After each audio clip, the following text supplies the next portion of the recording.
Well, a natural disaster happened in Australia over the weekend, but it wasn't a move of God. It might have been the vote of the Australian people to help us analyse it, is Lyle Shelton, Mm. who is from the Family First political party. So, same name, but they did stand in the electorates. Lyle, does it feel like kind of uh, the day after the storm in Australia? It sort of does and it doesn't, Bob. I think those of us who are involved in politics knew that it was going to be bad. It's obviously worse than we thought, although it could have been even worse. It could have been a Labor Greens, minority government. So at least that was avoided. But you've got Anthony Albanese and a very woke Australian Labor Party with a thumping majority in the House of Representatives, and then also relying on the Greens on the Senate crossbench. So it's pretty bad, and we're in for 3 years of real pain as the woke agenda continues with great force here in this nation. I actually tweeted over the weekend, or X'd, or whatever you call it these days. I said either Dutton was an extremely bad campaigner, or the Aussies really haven't thought this through. What do you think it is? It's a combination of both, Bob. Peter Dutton lost all his nerve. He ran a very timid campaign. He started the year strong with, a speech. I don't like to use the word Trump-esque, but he was leaning into the issues that Donald Trump was talking about, the gender issues, the need to have strong national security, strong economy, all of these sort of things. But then he just went weak as water as the campaign went on. He squibbed the gender issue, said that he wouldn't change the Sex Discrimination Act so that women could be protected, girls and women could be protected from the encroachment of biological males in their sport and their safe spaces. He just walked right away from all that very publicly. He walked away from de-wokeifying the school curriculum, which is a massive problem. Just every key issue he went to water on. And I guess when people are faced with, the real thing or a paler image of it, they'll stick with the Mm. real thing, whether they like it or not. And to the second part of your question, well, Aussies are just not engaged politically, and they just drifted along with Albanese as Dutton just shredded his credibility Mm. by Mm. squibbing everything that people thought he might have once stood for. I mean, my understanding was that, Albanese was on the ropes after the Voice vote that he lost, that he had championed. He got to the beginning of the year, it looked like it was all Rover, and then suddenly he's competitive, and then suddenly he wins the election on a landslide. Yeah, It just seemed a yeah. complete turnaround. Did the polling get it wrong? The polling got it wrong in the sense that the polling showed that it was going to be a close election, and it wasn't close at all. I think the polling towards the end of last year and early this year was probably on the money, but the polling, the slide in the polls for the Liberal National Coalition coincided with Dutton's slide on the issues. And I think Mm. his campaign was spooked by Donald Trump. So instead of, as I said earlier, instead of leaning into the gender issue, the net Mm. zero issue, I mean, Australia's electricity prices are through the roof as a result of our transition to, Mm. industrial scale windmills and solar panels, which are just destroying our pristine bushland as we put out all these, power lines to dispersed locations. Our power prices have gone through the roof. And yet Dutton said, no, we're going to stick with net zero. We're going to stay in Paris. We're going to keep windmills and solar power panels in the mix. So he was hopeless on the social issues, hopeless on the key economic issue that's driving our cost of living crisis. And I think people just saw a weak leader. He just trashed his own brand as the campaign went along. He even squibbed on the whole work from home thing. We've got Mm. public servants working from home, driving around Australia in caravans, purportedly working for the government. And he said he wanted to bring them back into the office, but then he backflipped on that. Mm. As I say, he trashed his brand, and the polling then showed his prospects fading commensurate with that. Mm. Okay, I just want to play you a little clip. I don't think you've actually seen it, from Dr. Stephen Chavura. Now, he's from Campion College. We know him well because he speaks at the church and state conferences that we're often at together. And he also attended the ARC conference. In fact, I saw him in the UK just in February. This was his little 2-minute diatribe on, must have been Saturday night or maybe early Sunday. Just want to congratulate the Liberal coalition on losing the unlosable election tonight. Albanese is easily the worst Prime Minister in living memory. He's certainly the most uncharismatic Prime Minister in living memory. We've got a cost of living crisis in this country. Inflation is still far too high. We've got a housing crisis, a rental crisis. We're being invaded by immigrants. We had to go through that ridiculous, pointless, expensive, divisive voice campaign, which went absolutely nowhere. This should have been an absolute walkthrough for the Liberal coalition. It should have been a historic win. But you lost because at the end of the day, you don't want to tell the truth. You know that the immigration is out of control, and you agree that it needs to be really radically slashed, but you're too afraid to say it. You're too afraid. If you just said that Australia is in danger of losing its identity because of immigration, and you decide to slash it by 60 or 70%, your vote would surge.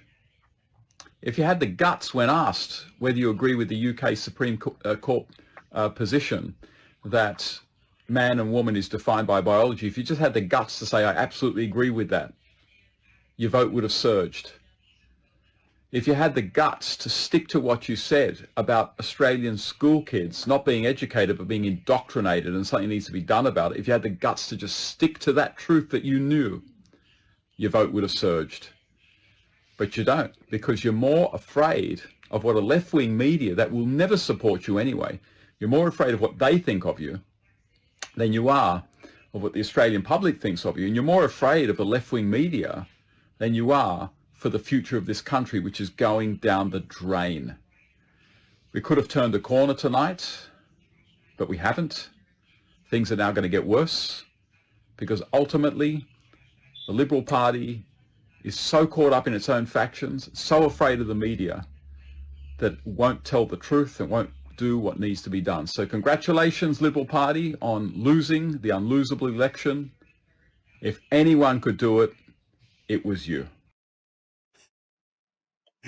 Is he correct? He's spot on. Look, few people can nail it as well as Dr. Steve Chavura. I've been saying to Liberals for the last 2 years, if you drop net zero, fixes the economic problems, drop transgender, you'll win. And privately, Liberals will say, we agree. But it's exactly as Dr. Chavura said, they don't have the guts, they don't have the will or the courage to tell people the truth about what the nation is facing. And all we can do is lament. It's a mess. The other thing that Steve was absolutely correct on in his analysis there is the Liberal Party factions. The Liberal Party in Australia and the Nationals is a house divided. It's divided between people who think that a woman can have a penis and that you can run a modern economy on windmills and solar panels, and those who don't believe those things. But the ones who don't believe those things don't have the courage to get rid of the ones who do believe this crazy stuff and tell them they should, go and join the Greens or the Labor Party. The Liberal Party is a house divided. They were chasing the so-called Green left vote in the so-called teal seats where they lost last time. And until they can get some clarity on immigration, on what is a woman, on how you can run an energy system properly, until they can get those things sorted, they're going to be in the wilderness. It's actually always been my argument in New Zealand as well that the right-leaning parties are dead scared of the media, and they basically do a risk analysis before they come out strong on any issue. And that's what I think Dr. Chavura was getting at. Would you agree with that? Yeah, look, I don't understand how all the internal machinations go, but they have polling and focus groups to determine their messaging. And look, I guess the focus groups were saying, I guess it depends where you're polling, and they were wanting to win back what I refer to teal seats. New Zealand voters may not be aware of them, but the Libs lost a whole bunch of seats in affluent areas in Sydney and Melbourne where people were attracted to, climate sort of candidates at the last election. So blue ribbon Liberal seats flipped to these quasi Greens. And so they've spent the last 3 years trying to pander to those people. But these are people who think that, you can run an economy on windmills. You can't. These are people who think that a woman can have a penis. Clearly, that's wrong. They're wealthy people who have bought the Green Left zeitgeist, and the Liberals are trying to win those seats back. They should have been pitching to the people in the western suburbs of Sydney and Melbourne who know what a woman is, who are hurting because of the increase in electricity prices, whose grocery prices have gone through the roof, whose kids can't afford houses because we've got a housing affordability crisis, who are worried that there's too many immigrants coming into the nation and our infrastructure hasn't kept up. But the Liberals didn't lean into those issues, and that's where the votes are. Look, the people who control the Liberal Party are the people who would be more at home on the Green Left, and until they get rid of these people, the Liberal Party will continue to be a house divided, and conservative politics in this country will go nowhere, and our nation is going to suffer. Steve is absolutely right. We are in for more pain. You can't keep rolling out windmills and solar panels and expect your electricity prices to come down. We're going to go the same way as Germany, as Spain and Portugal. You can't keep telling children their gender is fluid and expect mums and dads to be happy with what they're getting through the education system. There's an opportunity here for the conservative side of politics, but what's lacking is will and courage.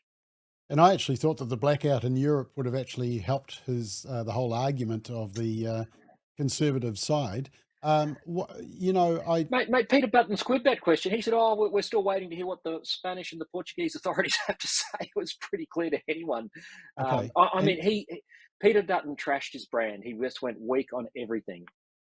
And he was a little bit like our Labor Party leader on what is the definition of woman, wasn't he? Even when the UK Supreme Court figured it out. Yeah.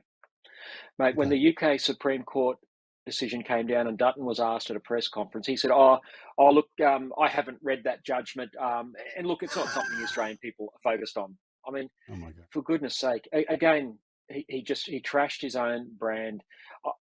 We saw this in the Australian Victorian state election 2 years ago, where you had a hated state premier who was uber left in Dan Andrews, showing strong leadership. You've got Anthony Albanese. People may not like him, but he doesn't believe in what a woman is. He thinks you can have an energy transition, but they show strength and conviction.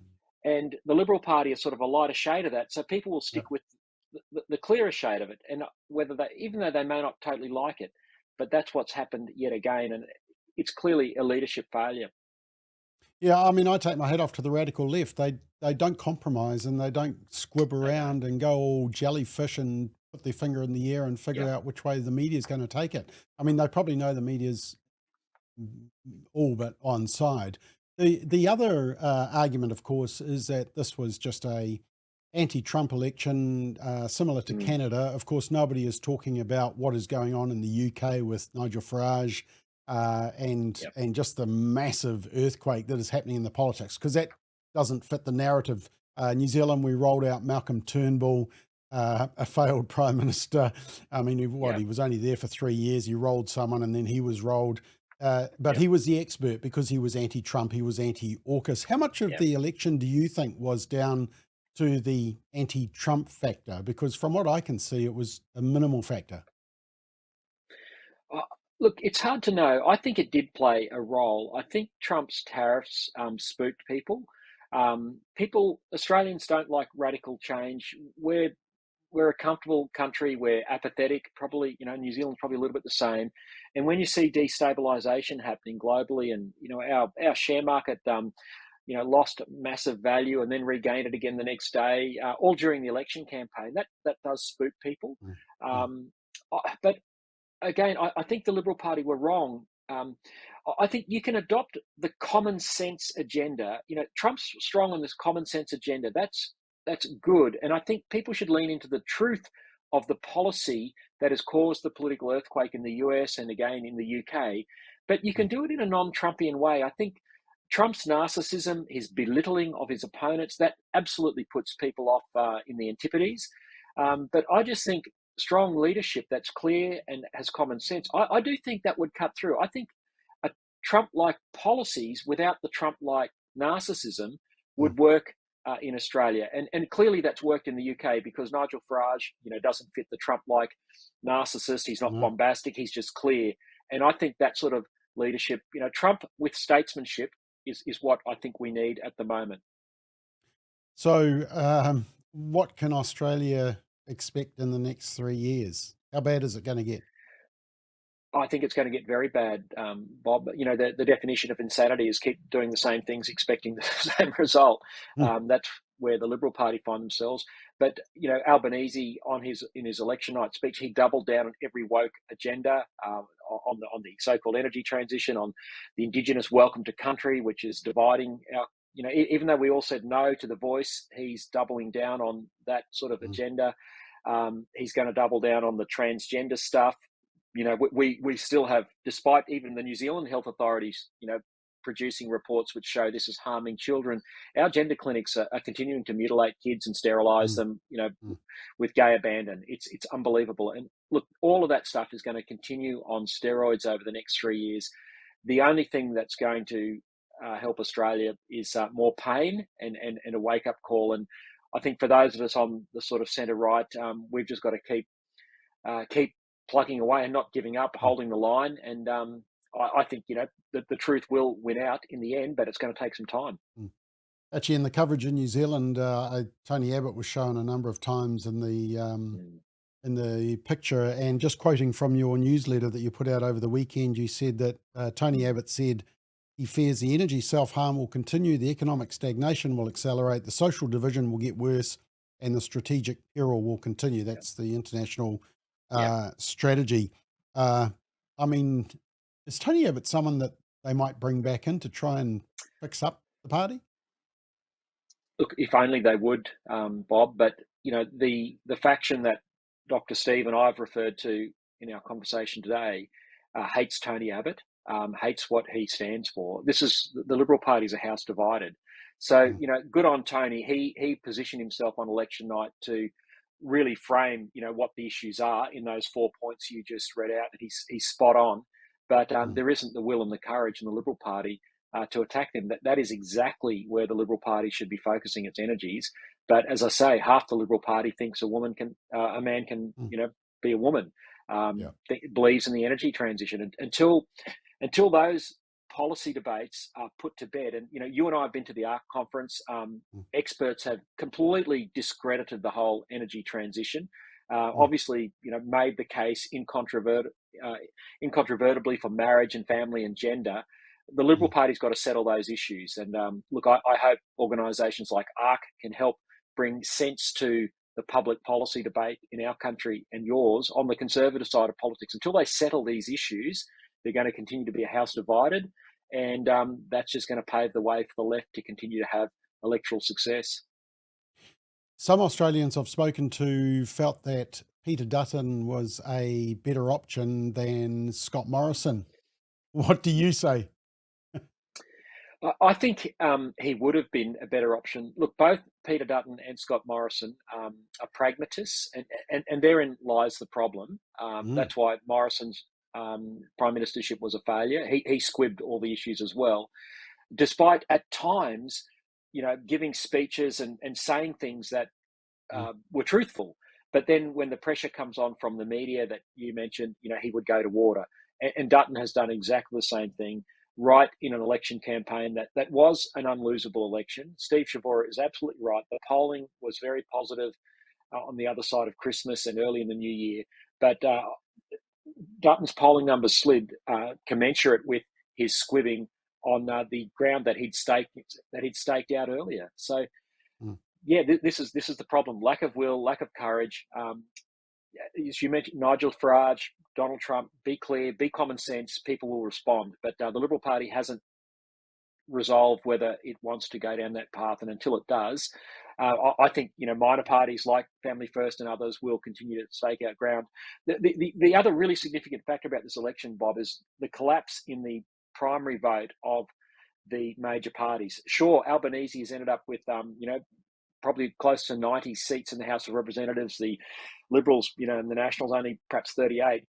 But 1/3 of the country did not vote for either of those two major parties. Yeah, could I just that's the clarify political that? So earthquake. I actually read that. They were trumpeting the fact that the coalition had dropped to 31% of the primary vote. So that's people who put one Yep, in their preferences. And then I yep. tried to Google, I tried to find out, AI'd everything to find out what the primary vote was for Albanese's party. What did you say the figure was? It's probably around 35%, roughly. Wow.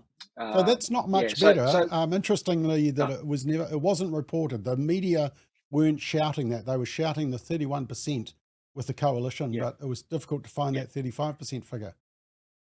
yeah. Well, I think Labor's primary vote was even lower than lower at the 2022 election. So they've had a slight bump in their primary vote at this election, but it's still historically low for both political parties. And of course, the Liberal Party at 31%. That is the lowest ever in Australian history of the two-party system. That's Mm, catastrophic. And so, it's the apathetic two-thirds that are still voting for the major parties. There's clearly a third of the population who are engaged, but they're voting for parties like One Nation. We only achieved around about 2% of the vote, over 4% in some electorates, mm. which is credible for a little party that's in a rebuild. But these minor parties, we're picking up a good chunk of the vote that would have normally have gone to the coalition. So they're Mm. bleeding on the centre right because people who are engaged and want the truth are not voting for them anymore.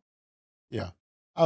Just the one silver lining I saw was that, and am I correct? I think there was still some counting to go, but basically the Green vote had collapsed. Is that Yep. correct? Yes, it is, and that's the other very big story out of this election. Adam Bant, the Greens leader in the House of Representatives, his seat is in danger of being lost as we speak today. They've Wow. lost three other seats. They lost, Mm. I think, two seats in Queensland where they had picked up incredible ground at the 2022 election. And Yeah. I put this down to a campaign by the Advance group here in Australia. It's a campaigning organisation. It's not a political party. It is on the centre right, but they ran a very professional campaign targeted at Greens seats, exposing them for their radical left, anti-Semitic policies on Israel, etc., and just Wow. exposing the Greens that they're not about koalas and trees anymore. They're about radical leftist policies like supporting terrorism, etc. And I think that campaign really bit hard to the point where the Greens leader himself might lose his seat. So it just shows Wow. with a bit of will and courage and targeted campaigning, you can move the dial. And full credit to Advance. I think they've made a big impact and done a service to Australia, because if the Greens and Labor had been in coalition, it would be a disaster. So great to see the Greens Yeah. going backwards. It's the first time that I can ever remember anyone taking on the Mm. Greens. They've just been ignored and allowed to put out their toxic policies. But Mm. this is the first time I've ever seen them challenged, and people have responded to finally understanding what the Greens really do stand for. Or you might have just given me a strategy for the next election. Yep. And of course, it was a similar in Canada as well. Just in terms of the small parties, just finally, I'll come to Family First in a minute because I just want to hear from you Mm. in terms of Family First. But One Nation, Pauline Hanson, there was this other Trumpian party or something. Did any of those Yep. minor parties get any seats? No, they didn't. One Nation will probably pick up or have its Senator Malcolm Roberts returned in Queensland. You and I have met Malcolm. Of course, he is a regular also Mm. at the Church and State conferences here in Australia. A good man, Yeah. Yeah. very pro-life, and I'm really pleased to see Malcolm. Mm. But apart from that, One Nation, again, have not done well, despite the fact that they're a big brand. They pick up around about Mm. 5 to 8% of the vote. Pauline Hanson's daughter was running for the Senate in Tasmania. That should have been a place where she should have picked up a seat, because the quota in Tasmania, it's a smaller population, it's a lower quota, very much easier to get Senate seats down there, but she Mm. failed there. The Trumpets of Patriots, that's a party that was bankrolled by a very colourful mining billionaire by the name of Clive Palmer here in Yeah. Australia. I'll tell you something, Bob. Clive Palmer spent $60 million at this election. What? Family First, $60 million. Now, Family First, the party that I'm the national director of, we spent probably around about $1 million on this campaign. Mm. We've achieved a similar result to Clive Palmer's with his $60 million. And we're a genuine grassroots party. We're here for the long term. Clive won't be here after this election. They've changed the electoral laws, so billionaires can't do what he's done. But it just goes to show you can't buy Australian voters. Yeah. Just finally, where to from here for Family First, the political party?